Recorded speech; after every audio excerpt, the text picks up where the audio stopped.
asalaamaaleykum mbokk internet yi seen football TV nuyu naa leen bu baax jeex leen di am mbégte sas ne jox leen ay xibaar yi tey nag dinañ joxe européen dinañ joxe aussi tamit si Sénégal yooyu yëpp nañ ko waxtaan dinañ wax tamit si réaction bu Ibrahima Mbaye ak Nobel Mendy wax nañu donc ku su mel ni Ibrahima Mbaye par exemple wax na par rapport ak bu mu jotee moom ak Hakimi waxtaan nañ loolu yëpp dinañ si ñëw bu baax a baax tegal leen benn vidéo ngeen déglu et tout dinañ wax aussi tamit si TAS et tout mais avant ça di wax yéen ñi xam ne ngeen am problème foo leen saan ay match instant yéen la neex yéen a si des. Donc boo yoree sa téléphone tablette ordinateur wala sa télé na nga am internet rek di nga mën a seetaan chaîne bu la neex ci àddina di nga mën a am Ligue des champions Premier League Liga espagnole xam nga match yëpp ngay seetaan dara doo tardé ak coupe du monde bi xam moo ngi ñëw donc le numéro ça ne bouge pas c'est le 77 685 70 12 77 685 70 12 ngeen am loolu mu si ay prix yu xéwale gars yi yéen ñi xam ne da ngeen bëgg maillot Sénégal yu bees yi bu vert bi am na bu blanc bi am na donc mën nañ leen ko falke et tout xam nga donc le numéro boobu moom c'est le 77 352 31 01 77 352 31 01 nga nekk fii ci réew mi wala bitim réew di nga mën a jot sa maillot Sénégal supporter waajal lii di coupe du monde gars yi dinañ dooree nag xibaar yi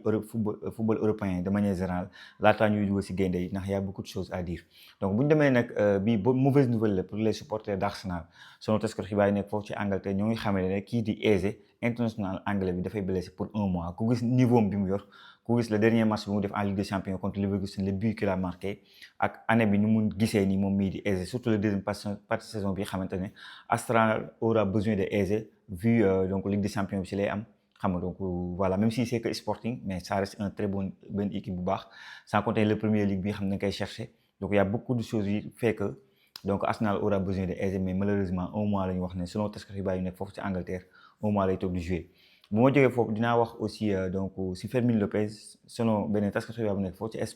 Espagne mooy plateau bi xamante ne moo fa gën a siiw daanaka donc moo ngi xaal la ne waa Manchester United prêt nañoo débourser 100 millions d'euros pour am Fermín López man pour man Fermín López c'est un joueur bu xamante ne sous-coté mais jarul 100 millions quand même les offres léegi maintenant sur le football c'est quand même mais extraordinaire da ngay gis Fermín López gis nañ li muy def Barça il est assez technique xam nga à un moment donné Olmo moo ko xawoon na ba jënt mais bi ñu ko bàyyi commencé teg titulaire à chaque fois il est décisif on parle pas assez de lui mais c'est un joueur capable de franchement li muy def ni man jàpp naa ne mën na weesu fii dem beneen level maintenant 100 millions d'euros quand même pour man c'est beaucoup quoi donc gars yi bu ñu jógee foofu je vais parler aussi de Kylian Mbappé nag bu ma waxee si moom waa Adidas ñoo bëgg a jël li tax ma koy andi mooy que ñu bëri temps yi passe dañu ne Sénégal pour mu jógee Puma dem Adidas c'est une possibilité mais ce sera difficile parce que Mbappé ngi nii ma dana dem Adidas pour beaucoup plus et Nike instant seen bëkkan lañ si teg parce que xam nañu en termes de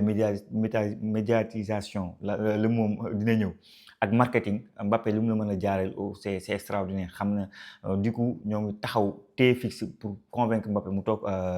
lii di Nike waa Adidas par nañ pour jox xaalis wextal ak Under aussi donc on verra de toute façon na lay c'était montré football la fi mu niveau bi mu nekk donc gars yi Salah def na réaction par rapport ak le fait que day bàyyi donc Liverpool ñëpp xam nañ l'année prochaine du fa nekk du coup moom nee na Liverpool c'est plus qu'un club c'est un ville c'est la passion maanaam passion bi fa am football bi fa ne day mës a nekk ci xolam et donc moom ci carrière am ni mu marqué Liverpool loolu lu baax la ci moom lu mu kontaan la satisfaction bu rëy la am en fait que ñun ñi xam doon nañu sa Liverpool les dernières années c'est le trio Sadio Mané Firmino donc ak kan kii di Salah voilà dinañ nangu trio bu mel nii donc gars yi on va avancer ba tey si information européen yi xamante ne dinaa ko wax dafay concerner Osimhen bi xamante ne waa Barça dañ ne si toutefois amuñu Alvarez le plan B du Barcelone s'appelle Osimhen mais je trouve que suñu joueurs africains on est sous-coté je pense que donc ngay gis Lookman lu muy def Atlético de Madrid bu fekkoon brésilien la français la wala keneen dina ëpp tollé quoi maintenant un Osimhen par exemple il fait partie des meilleurs attaquants du monde xam peut-être le choix Galatasaray ça ne se comprend pas mënoon na am les top clubs comme Real Paris Saint-Germain yeneen équipe quoi que Galatasaray maintenant waa Barça plan B rek lañ ko def on va voir parce que Barça ñëpp xam nañ ne le joueur bii di Alvarez lañ bëgg mooy seen priorité donc Osimhen plan B lañ ko def selon Bild taskati xibaar bu mag bi nekk fële ca Allemagne moo ngi xamal ne Olise du dem fenn xam nga dañuy wax ne Olise waa Real Madrid pare nañ ko bu jënd ko pare nañ débourser les 100 millions mën nañ ko teg sur la table mais selon taskati xibaar bi gën a mag foofu ci Allemagne Bild moo ngi xamale ne Olise l'international français demul fenn ñoom dinañ def le tout ba téye ko donc loolu la ñu wax quoi Mike Penders gardien bu Strasbourg moom nag waa Chelsea dañ ko bëgg a jël l'année prochaine def ko numéro 1 gis ngeen Chelsea dañoo am problème gardien Jorgensen numéro 2 bi Sanchez gis ngeen voilà da ngay ree ba tas xam nga donc que ça soit même à la Ligue des Champions gardien rey na leen donc du coup gardien bu Strasbourg lañu bëgg a jël ànd rek ba tey taskatu xibaar moo ngi xamale ne donc seen joueurs yu bëri comprendre ñu la moo tax ñu dàq Maresca bi leen jox coupe du monde des clubs pour man c'est à un moment donné boo xam ne dañoo tegle seen i défaites et tout donc du coup nag ñoom ils n'ont pas compris ce choix là de dàq Maresca pour changer entraîneur andi entraîneur bu Strasbourg ba tey ci information yi gars yi cette fois-ci c'est l'équipe nationale du Sénégal et ses supporters on va parler tout d'abord de waa États-Unis yi xamante ne dañu pare kuy dugg seen territoire wala les supporters maintenant foog nga jox une caution de 8 millions presque 9 millions 8 millions 500 presque 9 millions lii mooy bu kenn dem États-Unis man dama xamul dof bu mel ni Trump nan lañ koy joxee coupe du monde kii dafa nekk di yàq di saboter football mondial quoi football coupe du monde lii de fête la xam nga événement bu fête la tous les pays du monde ku nekk ay jóge un peu partout ñu ñëw daje ci benn mbir pour mën a jël trophée mais ça fait permet yow Sénégalais bi nga rencontré benn Argentin bu rencontré c'est pas moi benn Français ainsi de suite fête du football la et fête du football sans nga éliminer pays africains yu bëri yabaatale 8 millions nit ñi amuñu ko c'est pas ñëpp amuñu 8 millions pour dem supporter ji amuñu ko xam nga ñun moo tax ñun moom nañu toog fii rek dafay fi suñu émission yàlla nag bu dogalee ñu dem alhamdulilah mais nii moom par rapport ak Trump mu daf muy nekk du côté des États-Unis xam nga da ngay gis ni 8 millions c'est quand même trop pour mën a dem caution pour mën a dem lii di États-Unis supporter les Lions gars yi tey suñu joueurs yi def nañu seen troisième entraînement boo xam ne si taw lañ ko def si pluie bi donc moom ngeen di gis ni quelques images bu ndaw nii xam nga je pense des sports def na si dugal na ko et tout donc troisième entraînement bu xamante ne le groupe est au complet le groupe démb la nekk au complet parce que il manquait que Gana Gueye réussir na ñëw na en tout cas c'est un match bu xamante ne match fête la match bu xamante ne stade bi dafa nar a fees bouillant stade de France dem nañ ba yokk si les 10 000 places et encore une fois comme ni ma ko waxee woon xamoon naa ne ak problème bi am noonu au niveau de la CAF xamoon naa ne la diaspora sénégalaise va répondre présent de la plus belle des manières en ñëw nag jënd seen ticket préparer ce match là donc le troisième entraînement bu xamante ne c'est au complet les joueurs ñëpp a ngi foon kenn amul benn blessure ñuy ñaan nag mu demee nii ba suñu 2 matchs yi jeex benn joueurs yi kenn bañ a am blessure mën a delluwaat retrouver ce club loolu daal ñu ngi koy xaar bu baax a baax gars yi l'information bi xamante ne wàcc na sànq mooy la TAS confirme que le recours du Sénégal jot nañ ci xam nga démb dañ doon wax ni CAF dana jotaguma ba man def si vidéo ma ne waa TAS nanka rek on a jusqu'à le 7 février pour déposer suñu recours léegi la fédération sénégalaise de football déposé na recours bi au niveau de la TAS tribunal arbitral du sport gars yi nag on parle de sur genre yu mel nii on parle de 6 à 8 mois pour que ñoom ñu jogal seen dogal ñu joxe seen réponse mais pour man y a tellement d'éléments yu nekk en faveur du Sénégal y a tellement d'éléments qui fait que Sénégal coupe bi da ko war a téye mais à 1000% que pour man warul dem de 6 à 8 mois pour benn titre bi on est les champions d'Afrique waa CAF ñàkkal nañ fayda seen football et pour man c'est le moment ou jamais pour tas CAF c'est le moment ou jamais pour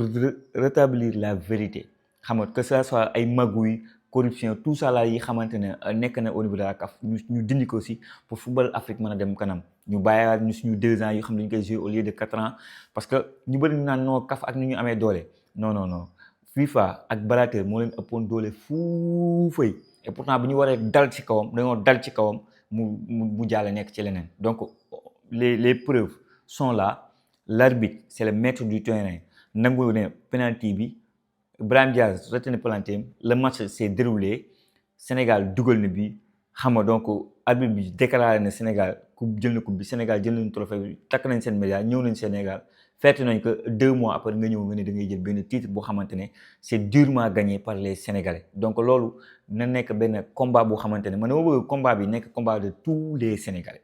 pas ñi di tirer de gauche à droite wala des questions de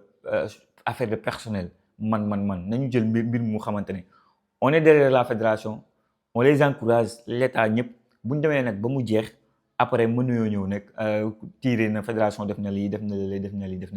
mais sur cette question là donc nañu ànd mbooloo ndax Sénégal nag bu nekkee benn nag kenn mënu si moom dara loolu moom ñun xam nañ ko gars yi ñu def benn réaction bu de Ibrahima Mbaye ñu déglu Ibrahima Mbaye par rapport ak moom ak Hakimi ak trophée bi ñu déglu Ibrahima Mbaye ñëwaat. quelques mots en wolof na nga def. Non, moi je parle pas wolof. Je ne parle pas wolof. mais non. Je suis comme quelque chose. Je suis comme Mamad. dis quelque chose, dis quelque chose. Juste dire quelque chose. Non, je ne dirai rien. Je ne dirai rien. Je ne dévoile pas. C'est-à-dire, il y a des mots qu'on t'a appris quand même. Oh, oui, bien sûr, mais j'ai pas envie de parler. T'as appris ces mots-là. Ah, faut pas savoir. Mon père. Ah ouais, qu'est-ce que t'as dit la première des choses? Non, j'ai pas envie de répondre. Si on te dit Ibrahima na nga def. J'ai pas envie de répondre. Je réponds pas. Moi, je ne réponds pas. Aujourd'hui, je ne réponds pas. Mais quand vous avez appris la nouvelle concernant la Coupe d'Afrique des Nations, le retrait du Sénégal qui a été héroïque sur le terrain, qu'est-ce que ça vous a fait? Bah, franchement, j'ai pas eu de réaction parce que on a gagné sur le terrain, on a la médaille est encore chez moi, le trophée il est encore à la maison. Pour moi, ça n'a rien changé, on est champion, on a gagné sur le terrain. Après, c'est un fait, c'est arrivé, c'est comme ça, on peut rien y faire. T'en as parlé avec Achraf Hakimi? Non, on en a parlé. Et on s'est dit que c'était juste un fait, c'est rien. Genre. Pour moi en tout cas, j'ai gagné la CAN et c'est comme ça. Et qu'est-ce qu'Achraf vous a dit? Achraf, il m'a parlé, parce que moi je savais pas, c'est lui, il m'a dit, après, il m'a dit quoi? Il m'a dit, ouais, t'as vu les infos et tout. Ils nous ont donné le titre et tout, mais après on a parlé. donc gars yi ñoo ko dëggandoo Ibrahima Mbaye donc Mbaye Sène moo ko doon posé question par rapport ak naka waxal wolof di ko tooñ au début mu nekk non du ma wax mu nekk yow dégg nga wolof mu nekk dégg naa tuuti caa nekk waxal mu nekk non j'ai pas envie de tontu quoi man nag je pense que c'est pas le côté négatif parce que mu ngi ko doon wax di ree xam naa day bañ gars yi ay coéquipier mu ruubeke et tout nee na papa moo ko jàngal mais c'est juste que moom moo amul am envie wax ba aussi wax na un peu parce que man xam naa kii taxaw à côté xam nga donc kii xamante ne tout balaa ngaa wax moom moo lay jox kàddu en équipe nationale du Sénégal xam nga moom xam naa bëggul sujet bi ñu wax si mooy la question de la CAF ñoom na la ko dundee mu ne man trophée bi jàpp naa ne ba tey maa ngi jël le coupe est bien à la maison loolu laa si mën a wax na ko ndax laaj mu posé question naa waxtaan nga ak Hakimi mu ne c'est vrai man ak Hakimi waxtaan nañu si vite fait nii mais am na loo xamante du ma ko wax fii c'est personnel mais gis nañ ko à la télé wax nañ xam vite fait mais ça reste personnel en tout cas c'est un jeune joueur mais qui a de la maturité parce que wax dafa xaw a grave quoi wax dafa doy waar donc peut-être wax ji problème lay daw et tout donc moo tax bëggul dugg dans si yenn détails yi en tout cas li ma gis rek en équipe nationale du Sénégal wax mën naa ko témoigner avant may ñëw sur la réaction de Nabil Mendy mooy que y a la bonne ambiance entre la génération bu bees bi ak les anciens parce que da ngay gis ne Pathé Ciss day tooñ kii Ibrahima Mbaye gars dañ koy tooñ la nouvelle génération moom ñoom c'est tous des amis si li ma gis xam nga da ngay gis un Mamadou Diakhone dafa ñëw c'est comme si 100 ans la fi nekk donc léegi dama leen may réaction Nabil Mendy après ñu jeexal émission bi ñu déglu Nabil Mendy. bi nga jotee sa sélection lan la def. kontaan am mbégte. lan la Pathé Ciss doon wax moom parce que xam nga yéen ñaar yéen a nekk de. yéen ñaar yéen a nekk de moom lan la wax ci équipe nationale comment ça naka lañ koy vivre équipe nationale. nan koy vie en équipe nationale.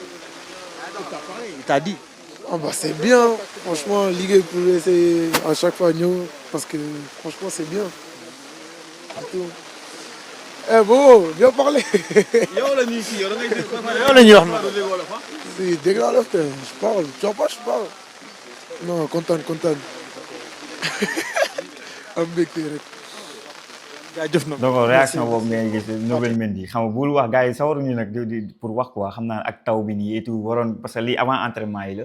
donc mais voilà gis ngeen réaction am kon nee na kontaan na si li mu ñëw équipe nationale du Sénégal et tout xam nga wolofam nag demeewul noonu quoi et franchement ça montre la bonne ambiance bi mu doon wax et de manière générale loolu la ñu mën a téye ci ay waxam donc mbokk yi li mu nekkoon xibaar yi mu bëggoon partager ak yéen dama leen di bàyyi nag yéen ci commentaire vous êtes libre ngeen wax ma seen xalaat ak seen gis-gis bañ a fàtte di like vidéo yi gars yi vidéo yi dee leen ko like dee leen jox seen xalaat ci commentaire yi day gën a algorithme YouTube bi day gën a yéegal vidéo bi donc dee leen ko def bu leen ko tayal donc jaajëfal naa leen nag bu baax wax leen ba beneen sur Senfootball TV